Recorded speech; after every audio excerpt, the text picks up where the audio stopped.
امیدوارم که امروزتون رو پر انرژی و پرنشاط شروع کرده باشین.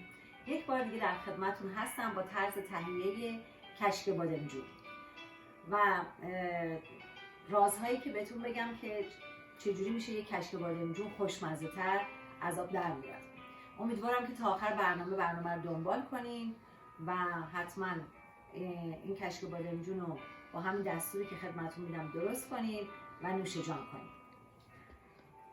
خب برای طرز تهیه این کشک بادمجون به 2 عدد بادمجون بزرگ نیاز داریم، نصف شیشه کشک، 5 عدد پیاز متوسط، 1 کپه سیر، نمک، فلفل، زردچوبه به میزان لازم و نعنای خشک 2 قاشق غذاخوری و مقدار روغن هم که موقعی که میخواین غذا رو تهیه کنین فکر نمی‌کنم بیشتر از نصف لیوان لازم بشه، چون قبل از اینکه ما بادمجونا رو بخوایم سرخ کنیم میتونیم اینا رو یک بار بجوشیم، آبشو خالی کنیم، بادمجون رو بندازیم تو آب جوش، یعنی آبشو به مدت 1 دقیقه آبشو خالی کنیم که روغن کمتری ببره، یا اینکه به مدت 1 ساعت تا 1 ساعت و نیم داخل آب نمک بذاریم بمونه. همونجور که خدمتتون اعلام کردم بادمجونا رو پوست میکنین داخل آب نمکش بیشتر باشه، به مدت 1 تا 2 ساعت میخوابونین که روغن کمتری به خودش بگیره. اگر وقت ندارین میتونین آبو بذارین جوش بیاد، نمک داخلش بریزین، به مدت 1 دقیقه بریزین داخل آب جوش، بلافاصله خالی کنین داخل آبکش. اینجوری روغن کمتری بادمجون به خودش میگیره. همونجور که میبینین پیازمون خرد شده و آماده است، سیرمون هم همینجور. و اون رازایی که میخواستم بگم کشک بادمجونتون خوشمزه میشه، یکیش اینه که وقتی که پیاز رو خرد میکنین، برای چی من انقدر پیاز بیشتر گرفتم؟ برای اینکه مقدار زیادی از پیاز رو وقتی که میخوایم بذاریم بادمجونمون با کشک و سیر و اینا جوش بخوره، پیاز داغ بیشتری داخل خود کشک بادمجون باشه و برای تزیینش فقط یه مقدار خیلی کوچولو نگه داریم. و یکی دیگه از رازهایی که باعث خوشمزه تر شدن کشک بادمجون میشه گردو هستش که گردو رو هم مقدار نصف پیاله آسیاب میکنین و وقتی که بادمجون رو با سیر و پیاز مخلوط کردین که بذارین با کشک به جوشه قل بخوره، اون گردوی آسیاب شده هم داخلش اضافه میکنیم. حالا من میرم اینو خالی کنم، آبشو بگیرم و سرخشون کنم. خب همونجور که میبینین آب بادمجونا رو قشنگ کامل گرفتیم، اینا رو میندازیم داخل روغن داغ. چون برای کشک بادمجون شکل و قیافه بادمجون مهم نیست که چجوری برش خورده باشه، ولی آبشو کاملا خشک کنیم بعد بریزیم. یعنی با همین مقدار روغنی که ما داریم میتونیم هم پیازمون رو هم سیرمون رو هم نعنامون رو تفت بدیم. دیگه بیشتر از این هم نمیخواد روغن. خب دوستان، همونجور که میبینید ما بادمجونامون تو همین روغن سرخ شد. حالا پیازمون اضافه میکنیم که سرخ بشه. بادمجونامون کاملا سرخ شده، گذاشتیم کنار. در اینجا هم سیر رو تفت میدیم.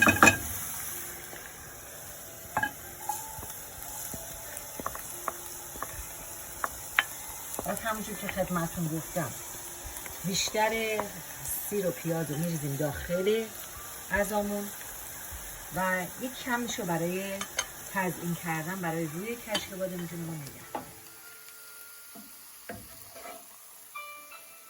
خب همونجور که ملاحظه میفرماییم پیازامون کامل سرخ شده. زردچوبه رو بهش اضافه میکنم.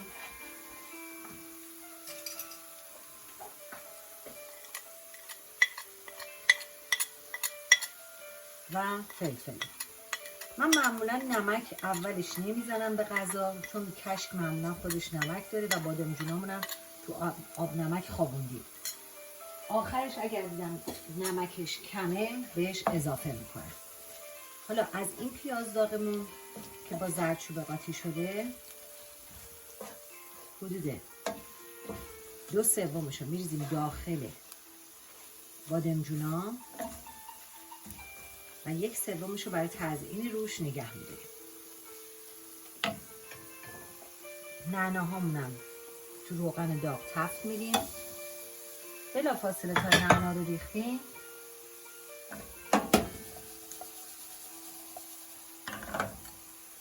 گاز رو خاموش کنیم که نعناتون نسوزه. سیرمون هم که تفت دادیم، سعی کنید سیر رو زیاد سرخش نکنید چون مزه غذاتون رو تلخ میکنه. هم که یه ذره رنگش طلایی شد بلافاصله خاموشش کنید و بذارینش کنار. خب دوستان عزیز، پیاز رو اضافه میکنیم. همین مقدار برای تزیین روش کافیه. سیرم به همین شکل اضافه میکنیم.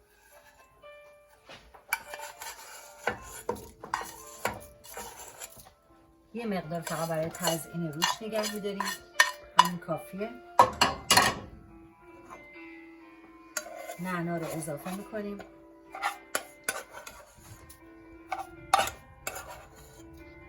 همین مقدار برای تزیین روش کافیه. کشک رو هم اضافه میکنیم. بعد از اینکه پیاز داغم آماده شد، گفتم خدمتتون 2/3 پیاز داغ میریزیم داخل بادمجونا، 1/3 نگه میداریم برای تزیین. سیرم همینطور 2/3 رو میریزیم داخل بادمجونا، 1/3 نگه میداریم. نعنا داغمون هم همینطور و گردوی آسیاب شده هم بهش اضافه کردم همراه با کشک.